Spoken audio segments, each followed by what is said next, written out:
Welcome to Kenton's videos. Enjoy the video. You start by opening the case and removing the stem. This lets you access the crystal assembly. Once done, secure the movement with a dust cover so nothing shifts. Use a loupe and steady light to inspect how the crystal seats, countersunk, press fit, or bezel secured. Carefully document orientation and any gasket placement. This matters when you reassemble.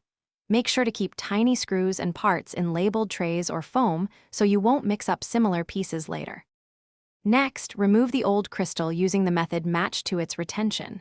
For press-fit crystals, use a crystal lift and steady, even pressure. Avoid twisting. If a bezel is screwed or snapped, unclip or unscrew the bezel first. If adhesive holds the crystal, apply a solvent sparingly and wait to soften bond.